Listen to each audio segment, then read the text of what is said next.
Life doesn't move in straight lines. It twists, turns, and surprises us along the way. On Better Things Ahead, we talk with people who have walked those winding paths. Each story reminds us of the lessons, hope, and promise of better things ahead. Welcome in. I'm Michael Estes. I'm joined today by Jeremy Knowles and Lorelei Estes.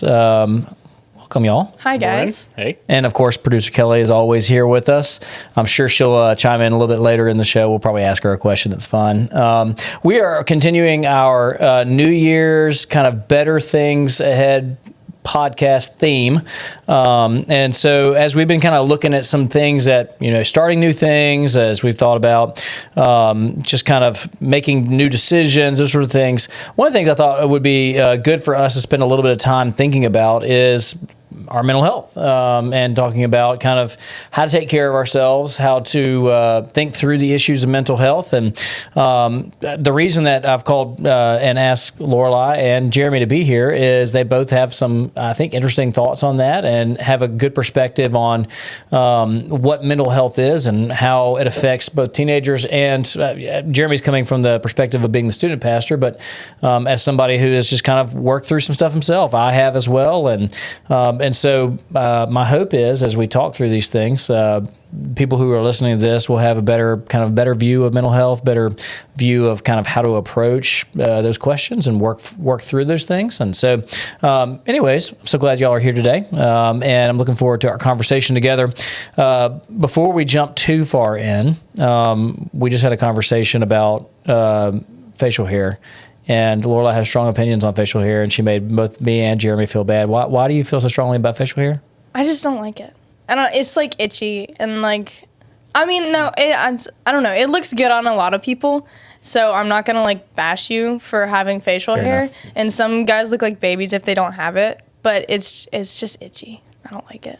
What did you think about it when I shaved my face last year? You need facial hair. Okay. So that's fair. Yeah. I'll take it. My face is too hideous to show to the world. And that's, we're not going to end the podcast there, thankfully. But I'm secure enough in myself to be able to handle that kind of comment. Jeremy, how do you feel about that? Well, that's why mine's a little longer. So because there's a lot to hide there. So question for both of you guys. When you think of the term mental health, what do you think of? No, the things that are associated, like depression and anxiety, probably. Yeah.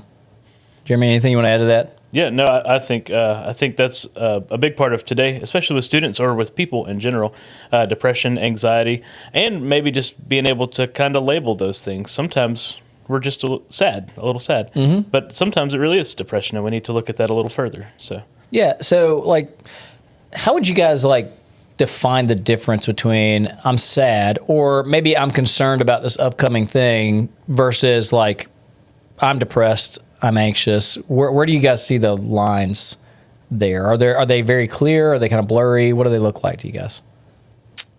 It's a little mixed. Like, depression and anxiety, like, in general, they're like really long standing. Like, it like affects your everyday life.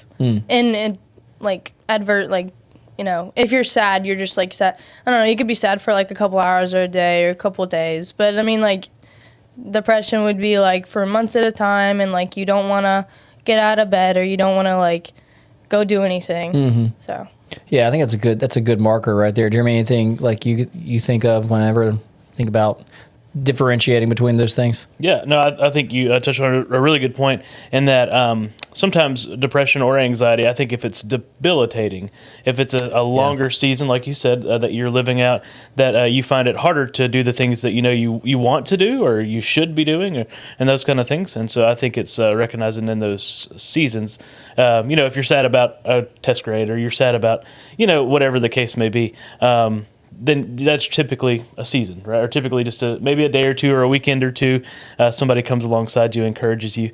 But I think for a season of where it's debilitating or where it's difficult to maybe move forward, I think that would be kind of maybe a defining thing there. Yeah. Yeah. In my experience, same thing. It's one of those things where, you go through periods of time where it's a little bit easier to be sad. It's a little bit easier to to be worried about things, but those don't necessarily affect the day to day. I can still get up, I can still function, I can still get my job done. Some of us have really high level, high functioning anxiety, depression, that sort of thing. But generally speaking, you can kind of snap out of those periods relatively quickly. That's in my experience, that's what's happened with me, and then I've also had periods where I really did deal with, I think, pretty deep in depression, anxiety for long periods of time, and I had to think through, one, how to tell people that, and two, when to get help. So why do y'all think it's so hard to talk to other people about what's going on with your mental health? My dad knows this probably, but I don't like talking to people about my feelings. It's just embarrassing to me. And Yeah. so I don't like doing that. However, I did at one point have a therapist. She was great. And it was way easier to talk to her, mostly because I didn't see her every day. Like, I see my dad all the time around the house, but I didn't see her every day.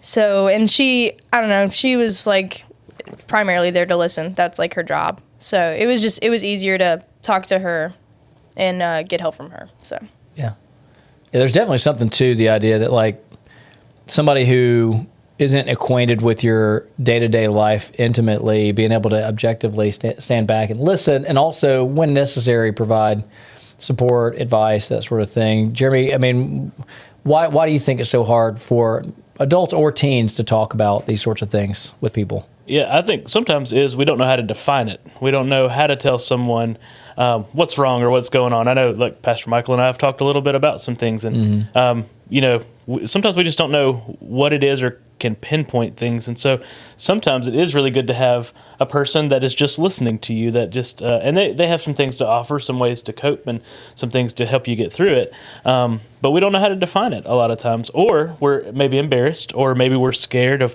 what someone might think, or maybe we feel like there's not any hope or any help. Maybe I just need to, as a man, right, in our culture, in our society, sometimes we just need to, suck it up and get over it. But the truth is, I think sometimes we just don't know how to define it, and we don't want to be a part of the stigma of what it is. Yeah.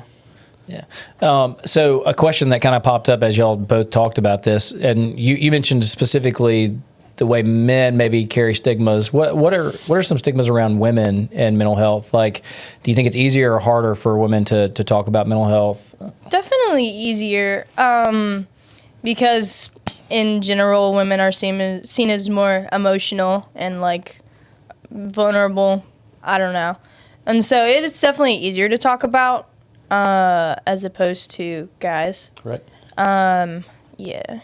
Do you think that women and men deal differently with their depression, anxiety, mental health stuff? Yeah, probably because of the way that mental health is viewed between the genders. Women are probably more vocal about it, whereas men probably tend to keep to themselves, don't really talk to their friends about it or their peers or anybody. Yeah.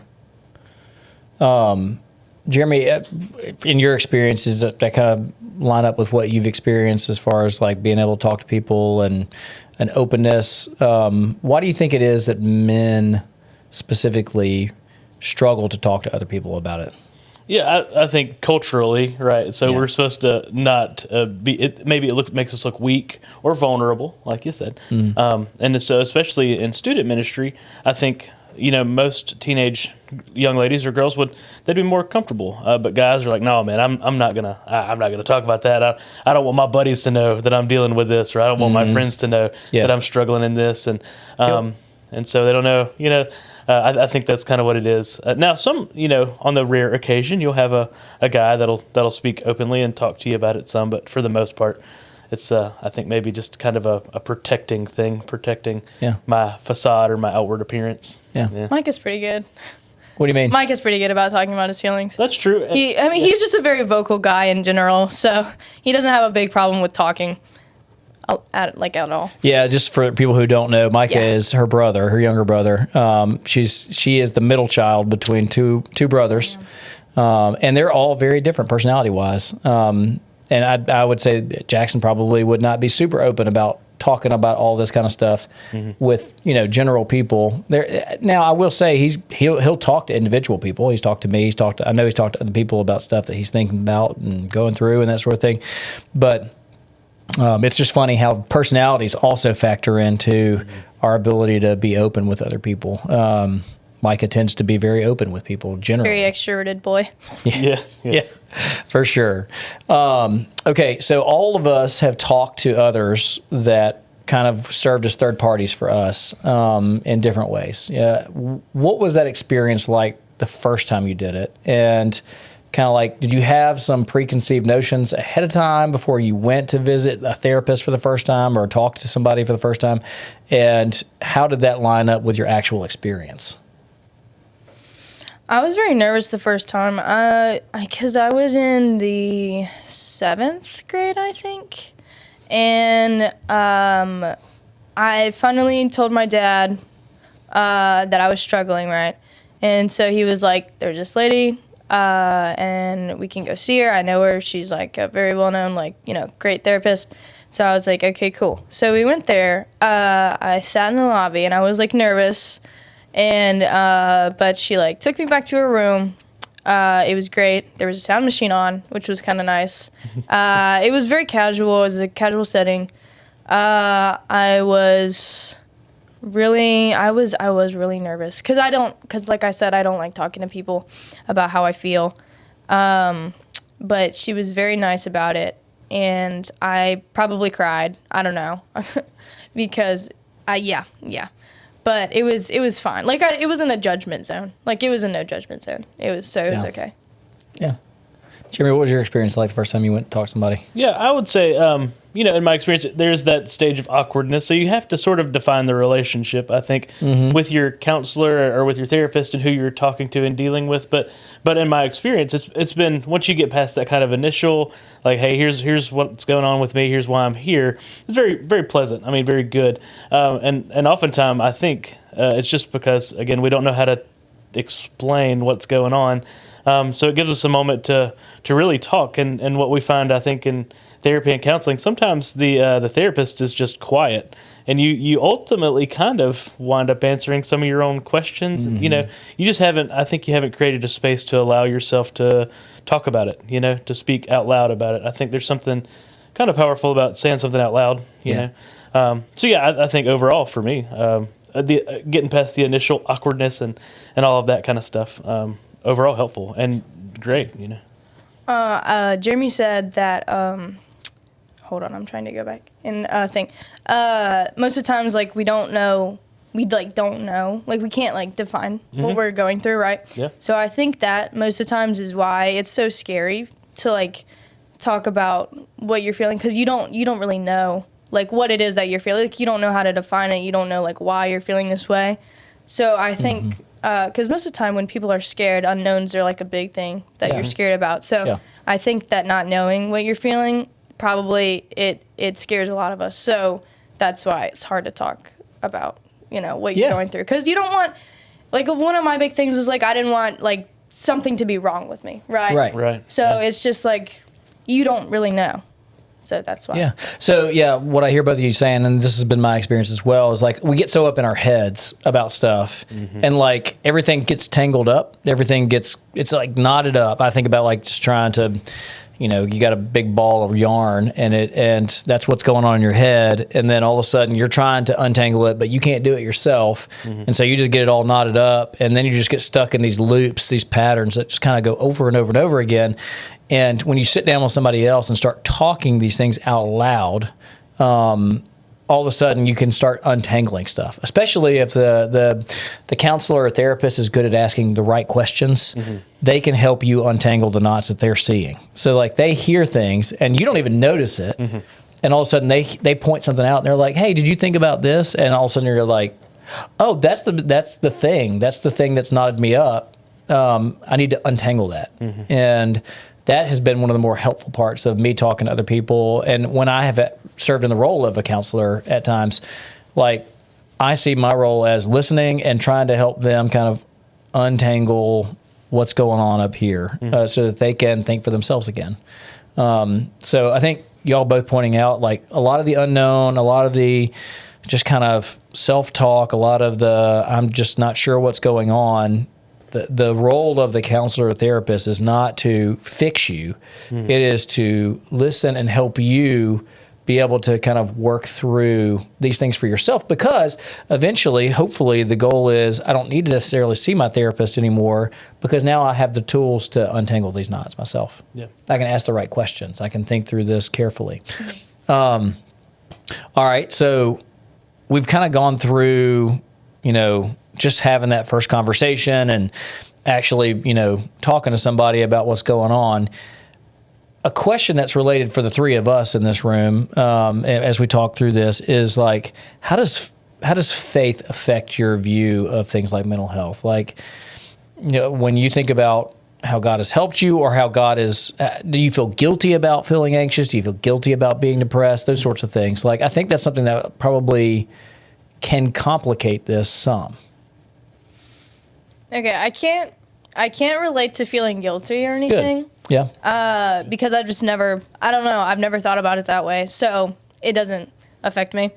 But it didn't at first, but now it kind of helps a little bit, because I literally was talking to you the other day, and I'm a very anxious person. Sometimes I can get really up in my head, and like if I'm doing something like in the next couple days and it's like really stressing me out, and I'll just think about it like over and over, like I'll get trapped in this little loop in my head, and I have no clue what verse it is, but it pops into my head sometimes when I'm thinking about it, and it actually makes me laugh because it kind of snaps me out of it. But it's like the day has enough to worry about on its own, so like there's no reason to worry about the next upcoming day, because you're not even there yet. So it's actually, it's a really helpful verse to me, and it makes me laugh, because when it'll pop in my head, I'll just be like, oh, like there's no reason to be, worrying about this. So then it'll snap. It's a good like reminder, and it'll just like get me out of whatever I'm thinking about. Yeah, listeners, if you're kind of looking for the passage that Lorelei was talking about, it's Matthew 6. It's where Jesus actually spends a lot of time talking about worry and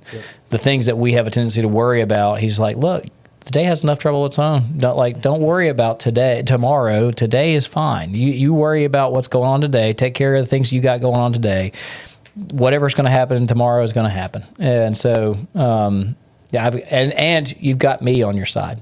So, anyways, I think that's a good reminder. Jeremy, what about you? Yeah, you mentioned before we kind of switch gears into this, that you had a fear that something was wrong with you, that you were broken, or whatever the case may be. And I think as believers, we do have to come to a place where we realize we are broken in the way that we live in a fallen world and in a broken world. And I don't know if this is the proper term, but I call them trigger thoughts. The things that I'll switch gears if I start feeling like, man, I'm not enough, or hey, whatever the case may be, like yours, the Matthew 6:33-34 verse. And I always mix that one with another verse that is, if God cares so much about the lily of the valley and the birds in the sky, how much more does He care about us? But one of the verses that I go to a lot is Psalm 139:14, and our students probably get tired of me saying it, but one of the things that I always think about is, man, I'll praise you, God, because I know that You've created us fearfully and wonderfully. And so yes, like as from a faith perspective, and I think it's important, and I might be getting a little ahead here. I do believe faith is a huge part of it, and yes, Christ can get us out of situations and help us. But I think it's also okay to understand that sometimes we need some other help and things like that. So anyway, yeah. So I think that's a powerful thing to have Scripture. What the Bible said to hide His words in our hearts and those kind of things that kind of help us. And so I'd certainly say for me, I have a few verses. In the Matthew verse and Matthew chapter 6, Psalm 39, those things just, if I start, even my mind starts drifting in that direction, I've almost, in a weird kind of way, just kind of trained my mind to think, man, you're fearfully and wonderfully made. There's no reason to compare yourself to others. God's created you how He wants you to be. So I'm pulling it up right now. That's right. Let me pull this up real quick. But I could see the epiphany happen when it happened. Well, because it's like, because I say, if somebody asks me my favorite verse, I'll probably say this one. Hold on. the Bible app's failing me right now. Come on, Bible app. Don't you always feel guilty when it pulls up and it says, "Do you love the Bible app?" And if you say yes, they're going to want some more. Yes. And if you say no, you feel guilty. You're like, actually, I do love it, but Yes, It's not what I okay. need right now. that's I knew it was okay. Yeah, so it is Psalms 56:3. I had to make sure though. But Jackson, when I was really struggling at one point, Jackson, my older brother, sent this to me, and it says, "When I'm afraid, I will put my trust in you." And it's like a very short verse, but I like that one because it's just like it's just like a little thing, a little Reminder. yeah. Yeah. All right. So we kind of thought through, faith specifically. Something that's associated with faith is the concept of community.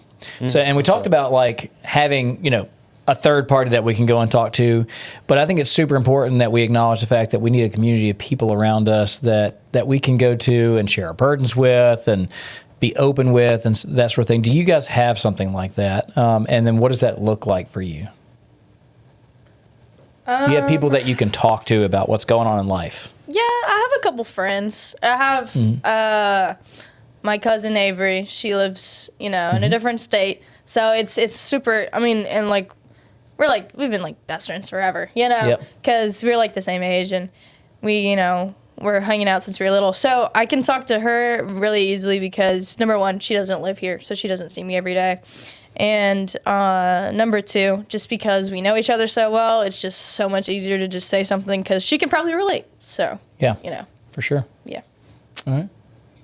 Yeah, no. So I do have a couple of very close friends, and Pastor Michael has been a huge help to me, just as a pastor and as a friend, just walking through some things. But I do have. I told you this the other day. A couple of really close friends, and then lots of acquaintances, right? But it did help, and of course, I think a family of faith is so important. I think. Just a plug for our life groups. If you're not plugged into one, you need to be because you just need people around you that are like-minded and are going through similar things and things like that. But and so I think we're created for community. I tell our students all the time that God, didn't create us to just be alone or get secluded, but He created us to be a part of a family and part of His family. And so, but I also, I have a good friend that he and I have walked through difficult things in both of our lives together, and it's just important to have that where it's like you said, a no judgment zone earlier. You don't have to worry about like nothing's going to catch your friend off guard or by surprise, because you've walked through same things together, and so. So I think I think it's biblical. I think it's tremendous that we have community around us and people that we know love us and we love them. And and I'd say I'd add to that, like, not every person that you are friendly with, not every acquaintance, not every person that you would even call a friend is the type of person that you need to share everything with. I think you need to have a small circle of friends that you can trust. And that trust is earned, that trust is developed over time, and it comes with like being able to share like little things with that are important to you. And as those people keep that and guard that for you, you can trust them with more. And so I would tell those that are listening, like, as you think about who do you share your deep things with, be careful not to broadcast those things all over the place because they're not for everybody. Right. It's social media tricks us into believing that like everybody cares about everything at the same level at all times. And I know of people who share a lot on social media, and it's kind of like I would encourage them to draw that back and find a small circle of people that you can really trust with really hard things or really difficult things, because that's not really meant for everybody, because not everybody deserves your trust, and that's okay. Again, we're all fallen and flawed people, but you'll figure out who those people are as you spend more time with them. All right, we've talked about faith, we've talked about community. One last thing that I want to talk about for sure is when you begin to feel, the signs of depression or overwhelm or anxiety in your life. What do you do to take care of yourself? Or what do you do on a daily basis to take care of yourself so you don't get to that point? What are your? I was telling Jeremy and Kelly earlier, Lorelei, that like one of the things you're really good at is self-care, I think. So like, what are some things that you guys do? Kelly, you feel free to chime in if you've got something for self-care. What do you guys do? I do things that I like. Like what? Like I like sometimes when I'm like about to get overwhelmed or whatever, I'll just take a step back, and if it's like something for school, I'll be like, you know what, school's not even that important anyway. So then I'll just quit that. I'll go do something I like, which is like I'll go outside, go on like a walk, I'll draw and like listen to music, or I'll like play my Switch, or like anything like that. Like I'll watch something that I've been meaning to watch. Or, just get away. I'll do something else. Yeah. Make a fizz run. Yeah, I'll just, like, go places or, talk to somebody or, like, go hang out with my friends. Like, yeah. Yeah, and one thing that you do, I think, pretty well is you exercise, too. Yes. Yeah, I didn't say that. I do. Yeah, I do. Like, I'm off my game right now. I got sick, and then I quit, and I haven't got back into it. And that's okay.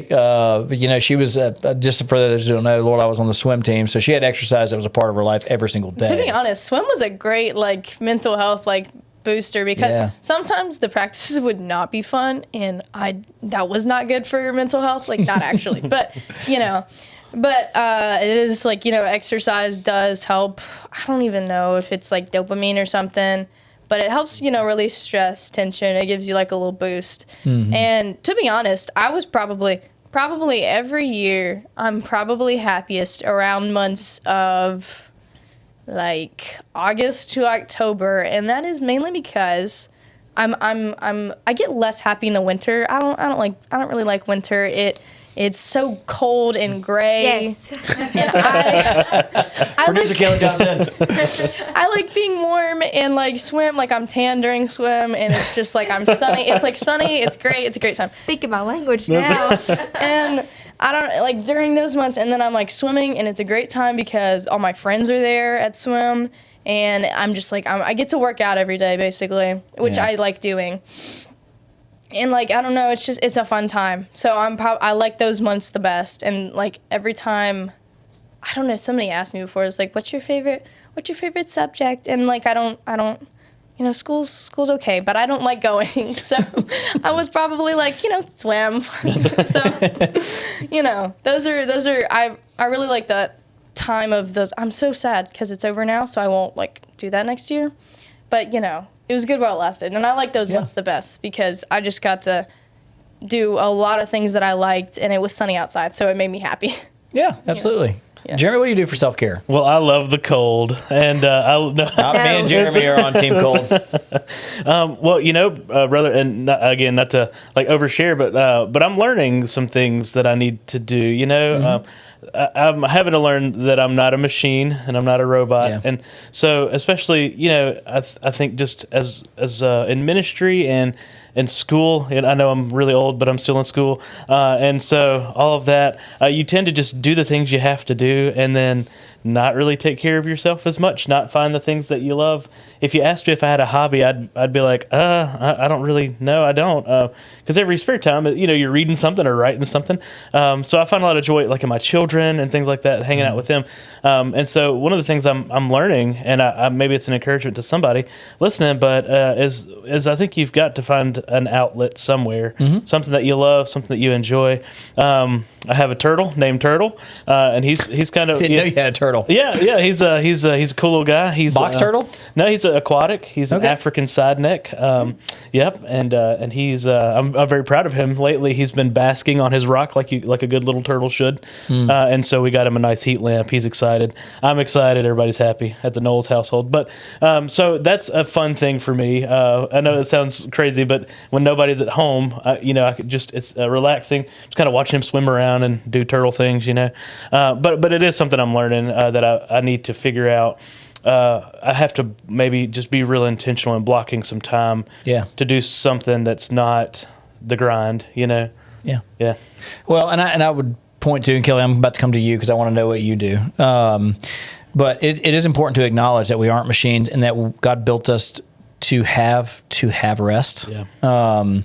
And like we have to have sleep. We have to, the Sabbath is a part of Scripture. He wants us to have a time where we don't work because he wants us to remember we weren't made to work. Yeah. We're made to fellowship with him. Work is a part of that. We get to glorify him through our work and stuff like that. But like, we're made to fellowship with him and with others. And so us being able to say no to work or say no to getting things done and productivity is okay. And so those are all good things to point out. Did you have something you want? I have a quick side note.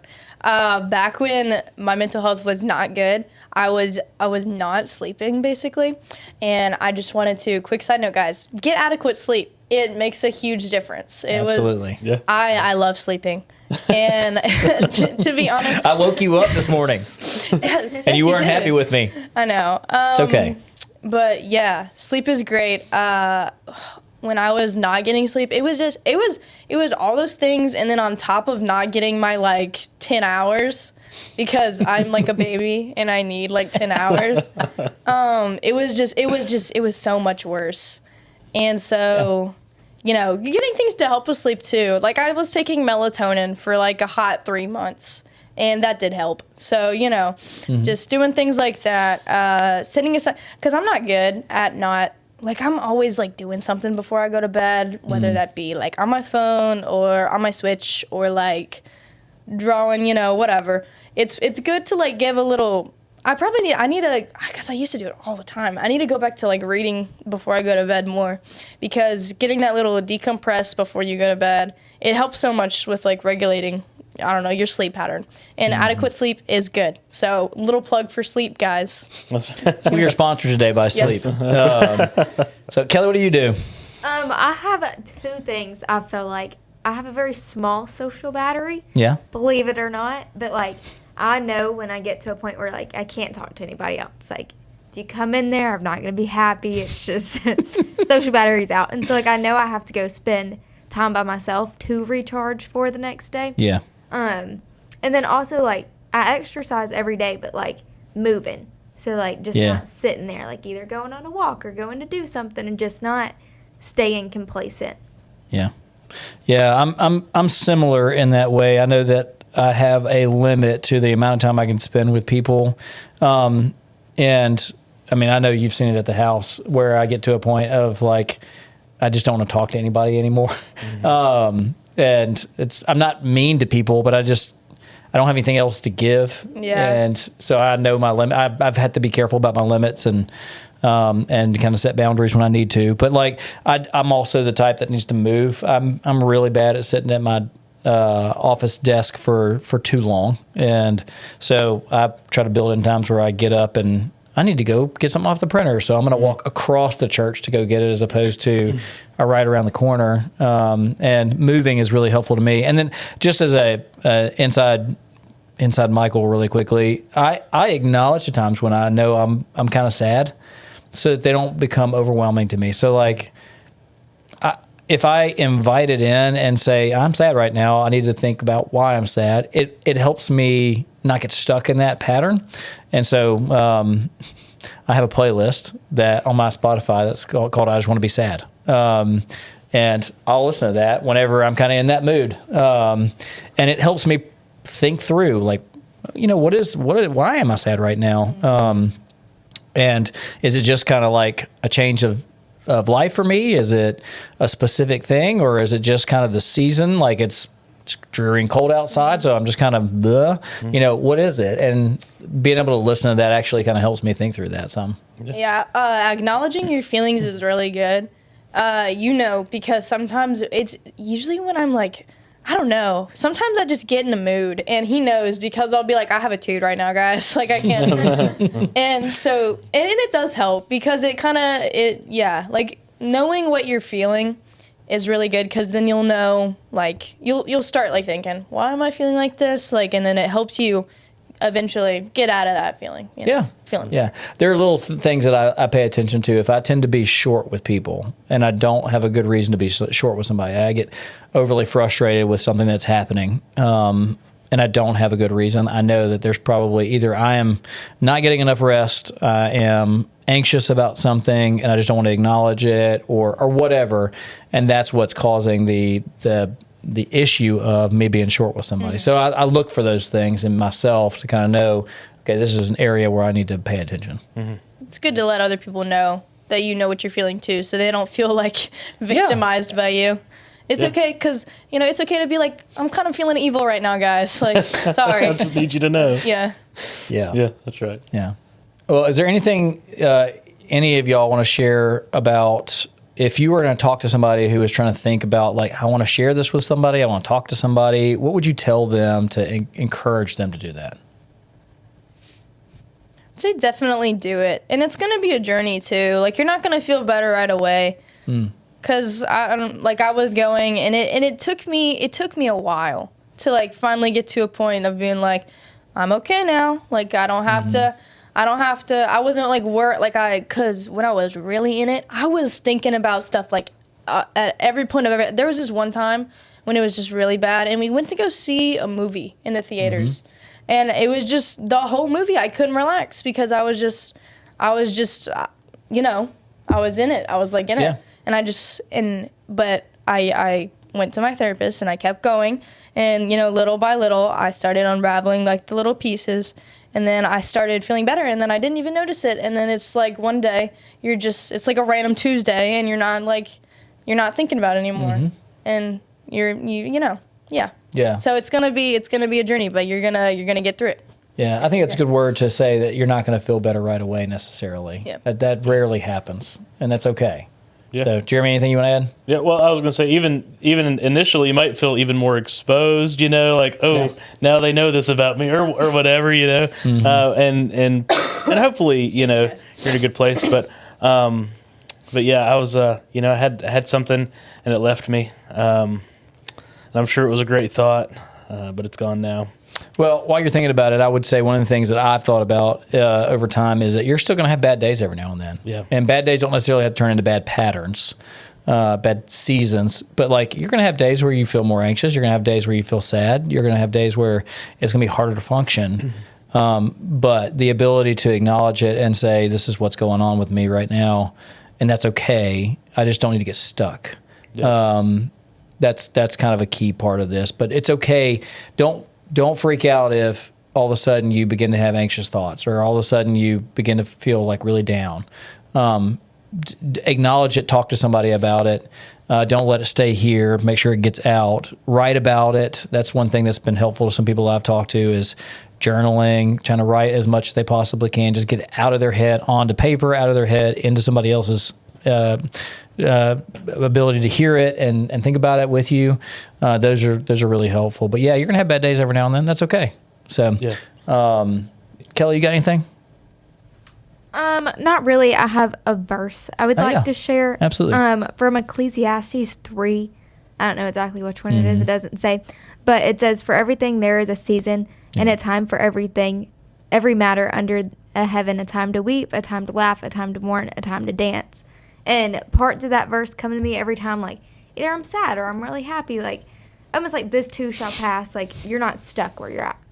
There's always, for lack of better words, better things ahead. Yeah. That's period. A nice little plug there. Yeah, that's good. It did come back to me. One of the things you said, just do it, right? But I also thought some brilliant person told me this a long time ago. Nothing changes if nothing changes. Yeah. If we don't pursue it, it's not going to get better on its own. Yeah. And I think if you start feeling stuck and you don't do anything, you're going to continue in that. And there's not weakness in admitting that you're struggling. I think there's strength in that, and I think you have to. You've got to, even if you do feel somewhat exposed after the first time, just kind of open it up to somebody or whatever. I think it does get better, and I think there's hope in that. I think so. You have to. I think it takes a little bit of us taking a little ownership and saying, "Hey, I need to do this, and it's worth it to do it," and making a change, making a shift there. Yep. Yeah. All right. Well, thank you all so much for your time today. Thanks for sharing. Yeah. Do we want to do a fun little question everybody answers at the end? I don't really have one. Oh, you don't have one? But I thought it'd be fun anyway. Yeah. Okay. Sure. Yeah. What is your guilty pleasure music? If you're just like, I just want to have some fun right now. Yeah. And and you might be embarrassed by sharing this, but that's okay. What's your guilty pleasure music? I can tell you mine. Anybody in here ever heard of a band called Paramore? Of course. I love their music. It makes me it's so fun, and like the lyrics are so real sometimes, and it's a female lead that sings it, and she is incredible. Shout out Haley Williams. Yeah. So Paramore is definitely my guilty pleasure music. When I'm feeling good and I just want to have some fun, that's what I put on. Yeah. See, I definitely love like 80s or like Creed, you know, like can you take, you know, that kind of And so that makes me really happy for whatever, mostly because you can just make up your own lyrics. Absolutely. But, Pearl Jam or whoever it is. So I'm about that. I love it. I have like 2 answers, and so like if I'm really like wanting to feel a little fun, I do like Charlie XCX because she's really like, I don't know, it's like she is like British pop, and it's like she doesn't really sound British when she sings it, but she's just like the Brat album is kind of good, guys. I know a bunch of people, like there was like Brat Summer. I don't know if any of you guys know because you're probably not on the internet like that. But like, I don't remember how long ago that was, but like a summer passed recently, and it was like Brat Summer, and everybody like that's like you know all the summer playlist, like for real. And then also, one of my friends made this throwback playlist, and it's like 2000s, and it's like Kesha and Pitbull. And like club music, it sounds like. Yeah, it's club and like Rihanna and like Imagine Dragons. Like I don't know, it's such like a fun, like Tao Cruz, like Dynamite, like you know that song, like come on. And like Fergalicious, like those are just so fun. I don't know what to say. Yeah. Kelly, you got guilty pleasure? I'm gonna go with like real country music, you know, like Johnny Cash, like Okay. way back in the day. Yeah. Marty Robbins, Merle Haggard. I like to act like I'm actually one of them and then sing the songs like this. I love it. It makes me happy. I have a cowboy playlist. It's just like that. Yeah. All right. Well, if you want to share your guilty pleasure music with us, please comment. Oh, and make sure you give us a 5-star rating when you make your comment. It doesn't matter if you like the podcast a lot or not. Just give us 5 stars, and that would be awesome. But we want to tell you thank you for listening today. And if you have questions about mental health, you want to talk to somebody about, you know, how to work through some stuff, we definitely want to do that here at Ridgecrest. We care about you, and we definitely know that it's a challenge. This is a time in the world's history where it's becoming a significant issue for people, and you may be kind of trying to figure out who to talk to. We can help you on that path. It may be us, it may be somebody else that you need to talk to, but we want to help you find the right person, and so that you can work through these things and have better mental health, because there are always better things ahead. Thanks for joining us on Better Things Ahead. Follow the show on Spotify and Apple Podcast, and subscribe to our YouTube channel for the video of our podcast. Until next time, keep moving forward, because there are always better things ahead.